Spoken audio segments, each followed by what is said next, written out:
cyane shimye Imana yongere kumpa aka kanya kugira ngo partage namwe ibyo twasomye uyu munsi mu ijambo ry'Imana. Uyu munsi twasomye muri Samweli wa mbere igice cya 11 n'icya 12 ndetse ingoma za mbere igice cya mbere n'icya kabiri n'abakorinto ba kabiri igice cya 11. Yose ni amagambo yo kudufasha. Ijambo ry'Imana nitabaza rimurikira ibirenge byacu ngo tudasitara mu buryo bw'umwuka, riradukomeza n'ubuzima n'ibyo kurya bituma tutabingwingiri spirituellement. Imana ishimwe. Abantu batarya ijambo ry'Imana buri munsi nubwo bakwibwira ko bariho cyangwa bakura, ariko bapfa bahagaze kandi bakabingwingiri mu buryo bw'umwuka, kuko ubu buzima gusa sibwo tuzahoramo iteka ryose, turabuvamo tujya mu bundi. Imana yacu ishimwe. Uyu munsi rero aya magambo yose twasomye ni amagambo meza. Muri Samweli wa mbere igice cya 11 twabonyemo inkuru z'uburyo Sawuli umwami w'Abisirayeli yakijije abantu b'i Yabeshi Galeyadi, ubwo uriya mwami Nahashi w'Umwamoni yari ari kubishima hejuru abirata, bamusabye ngo bakorane isezerano nawe bamukorere, aho kugira ngo abemerere abirataho cyane. Aravuga ngo nibemere nibazabanogoramwo amaso ngo bakaba igitutsi muri Isirayeli, ngo akabona agasezerana nabo.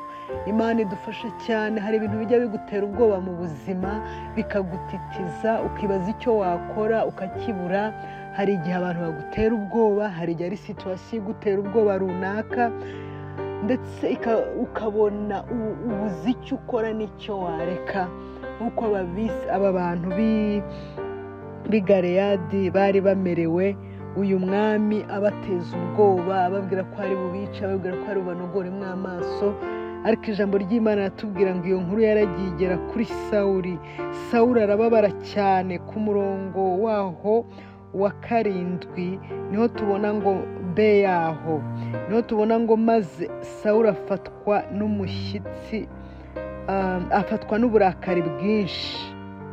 Ni ku murongo wa 6 ngo Sawuli yumvise ayo magambo, umwuka w'Imana muzaho cyane, uburakari buramuzabiranya cyane.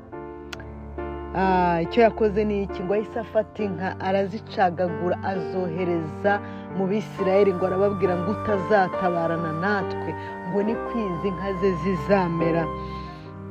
Ariko ngo ku murongo wa 7 waho wa niho ngo Abisirayeli bose ngo bahise bafatwa n'umushyitsi ngo uvuye kuwiteka. Burya hari igihe Uwiteka ajya ateza umushyitsi, hari igihe ajya ateza ibigutera, ibishaka kurwanya akabiteza ubwoba bigatitira iyo umutabaje. Imana yacu ishimwe cyane. Ngo bafatwa n'umushyitsi uvuye kuwiteka, bahagurukira icyarimwe nk'umuntu umwe. Imana ishimwe cyane. Hari igihe abantu bajya bahuza umutima wo gukorera Imana, ngo bagahaguruka nk'umuntu umwe. Icyo gihe Sawuli amaze kumva uriya mwami watezaga ubwoba ubwoko bw'Imana, yagize uburakari, ngo uburakari buvuye kuwiteka. Arangije atuma ku bagomba kumutabara bose, nabo ngo bahagurukira rimwe nk'umuntu umwe. Imana idufashe cyane. Ibiturwanya ni byinshi bene data, ibidutera ubwoba ni byinshi, ariko nihagira mwene data ugira ikibazo, mureke dutabarane bene data. Njya mbona amakipe yo mu isi, abafana b'umupira ukuntu bahuza umutima, ikipe yawe yaba yatsinzwe bakababarana bose. Ariko bene data, igihe kirageze kugira ngo nitwumva mwene data umugenzi ujya mu ijuru hari ikibazo yagize, tubabarane nawe, twe kuba nk'abisi, ahubwo dukundane nk'ab'ijuru. Abana b'Imana barakundana. Wakumva hari ikibi cyabaye kuri mwene so, ukamera nkawe, ukababarana nawe, aho kugira ngo wifatanye n'abamutaranga, aho kugira ngo wifatanye n'abamuca intege, n'abavuga ngo awa nawe yabona. Ahubwo niba wumvishe icyabaye kuri mwene so, aho kugira ngo umutarange, umuvuge nabi, utegereze ikiri bumubeho kibi, ahubwo umuririre, ujye imbere y'Imana urirane na bene so, mubabarane. Birakwiye ko abana b'Imana mu gihe nk'iki twongera guhinduka, tukababarana n'abababara, kandi tukishimana n'abishima. Mu gice cya 12 twabonye ukuntu Samweli yihanangirije abantu ababwira ati mwasabye umwami ndamubaha, ibyo mwashatse byose narabibahaye, ese hari uwo nigeze mpemukira, ese hari uwo nigeze ngirira nabi? Samweli yari umuhanuzi w'Imana utaryarya. Arangije abaza abantu, muri bose nta n'umwe wamushinja ikibi, muri bose basanze nta n'umwe yigeze yambura cyangwa se akorera nabi. Yari afite umutima utamucira urubanza imbere y'Imana n'imbere y'abantu. Bene data, Imana idufashe kugira ngo tugire imitima itaducira urubanza imbere y'Imana n'imbere y'abantu. Abantu bose ngo iteraniro ryose risubiriza rimwe riravuga ngo nta kibi wigeze udukorera.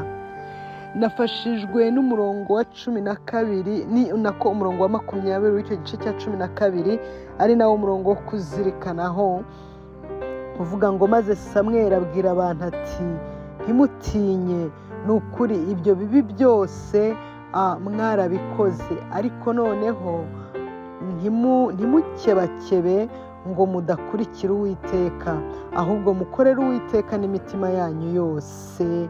Imana yacu ishimwe cyane.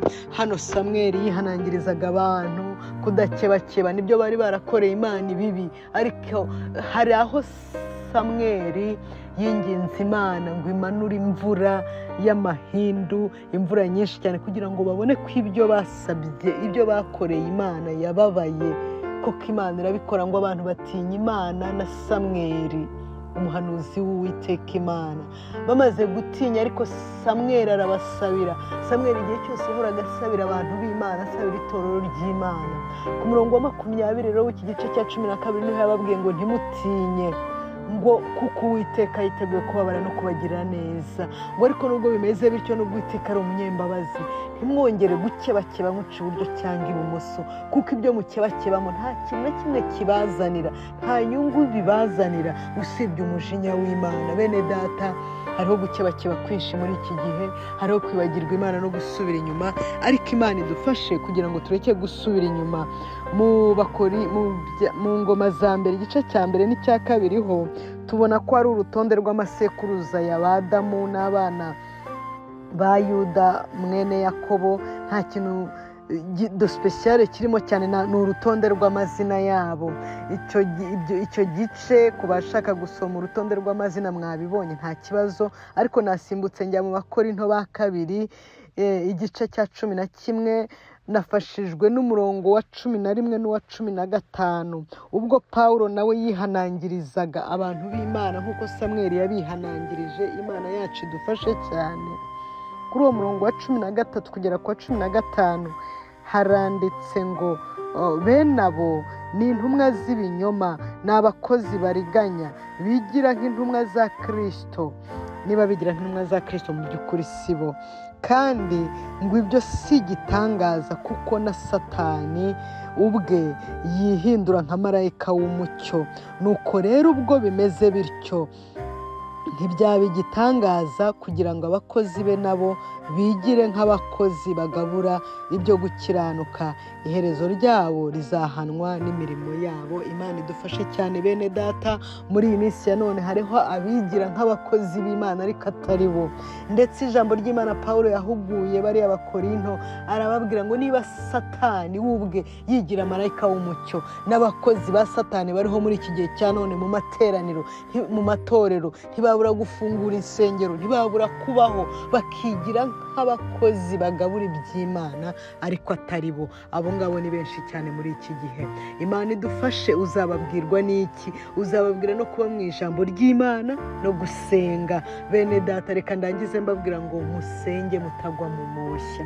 Dusenge kuko amoshya ni menshi, ubuyobe ni bwinshi, abakozi ba Satani bambaye uruhu rw'intama kandi ari amasega aryana ni benshi.